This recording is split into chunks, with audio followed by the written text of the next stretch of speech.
0, 1. Let's get started.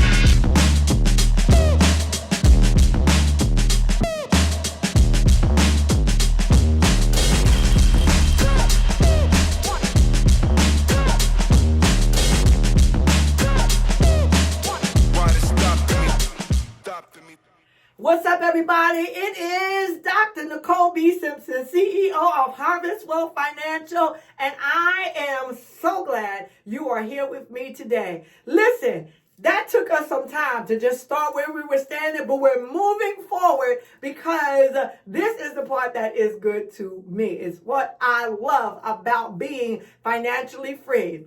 And you hear me say it all the time that we're minding our business and leaving other people's alone. Can I just kind of go over that just a little bit of what it is that I'm talking about?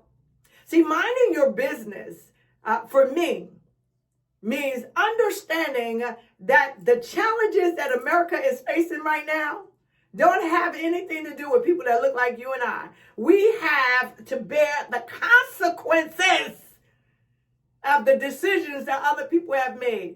And so I am committed to rechanneling energy and efforts to make sure that we gonna be all right. I don't know about you, but I feel like we gonna be all right because Black America, we've been here before. We've been marginalized, we've been oppressed, and through it all, y'all know, here's the thing. Somewhere in the Bible, it says there was a Pharaoh that did not know Joseph. And so I'm paraphrasing. He looked at the children of Israel and said, oh my, it's a lot of them. We ought to oppress them even further. And the more he tried to level oppressive antics on them, they prospered anywho. So I'm just letting you know that in spite of whatever it is that you try, we're going to prosper anyway. And that's one of the things when I talk about minding your business, that's one of the areas in which I can tell you that there are some areas where we know that America moves the goalposts to fit their needs and to oppress and marginalize us even further. Look at what it is that they're doing with DE&I. If you are engaged in a career pathway that is perceived to be a benefactor of affirmative action or DE&I, and then they're stripping it away. And what they're saying from a code language perspective is that Black people were not qualified to be in these positions.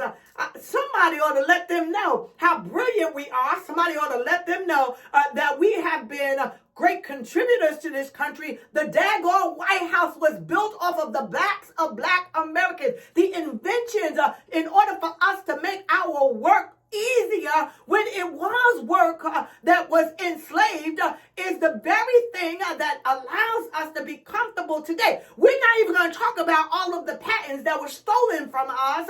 And why am I saying this? Because if we're nothing else, we are creative. If we're nothing else, we're innovative. If we're nothing else, we know how to make a meal for a whole bunch of people off of a very little bit. This is nothing new for us. But in minding our business, there are some laws that are available to us, some things that are set aside that they're not going to change. They can move the goalposts in certain areas, like with the affirmative action and stripping it away, and DE&I and stripping it away, not realizing they're affecting themselves because white women have been the greater benefactors of affirmative action and DE&I since its inception. So, I know they want to put a Black face to it, but the reality is numbers don't lie. I know people lie, numbers do not lie. So that's the first thing. The second thing is they want to, do away with Medicaid and impact the poor. Here's the thing that I want you to know. I keep telling you guys everything that's being done is a smokescreen. The reason why is because this is not about race. They're just using that as an antic. It is about economics.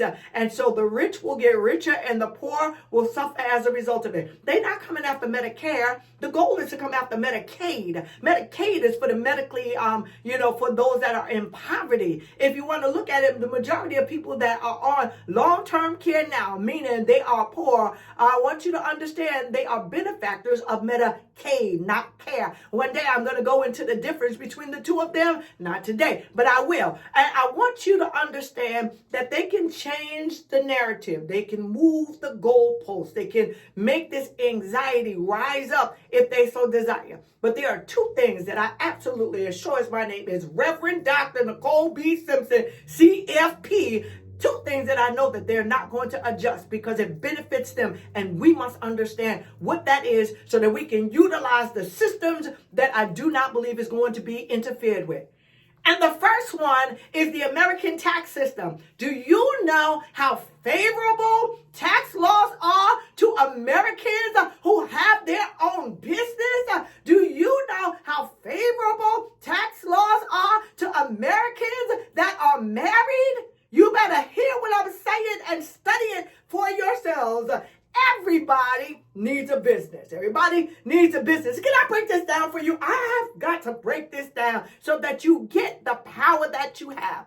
There is a study that says in 2026, not too far in the future, in 2026, African Americans will be consumers in America of over $2 trillion. $2 trillion. Ooh, that's a lot of money. And so I'm just asking you, what infrastructure do you have set aside to take advantage of a piece of that $2 trillion? It's a pie. What's your slice in it? That's the first thing. The second thing is, the first one is they're not going to change the tax laws. The second thing is the stock market, the allegiance of shareholders to those companies in which they invest in. These are two things that are not going to change, and both of them are economically based. And I'm going to break it down all the way down because I need you to recognize the value of having your own business and the significance of investing where other people are investing into the two areas that are not going to change. I need you to see that this is not about color. This is not about race. This is not about sexual orientation. This is not about gender. This is all about the dollar, baby. Dollar, dollar bill, y'all dollar, dollar bill. This is what it's all about. And if you really want to be financially free, you got to go and do what those that are wealthy are doing because they don't think that you will be savvy enough to get on board. I'm standing on business. You ready?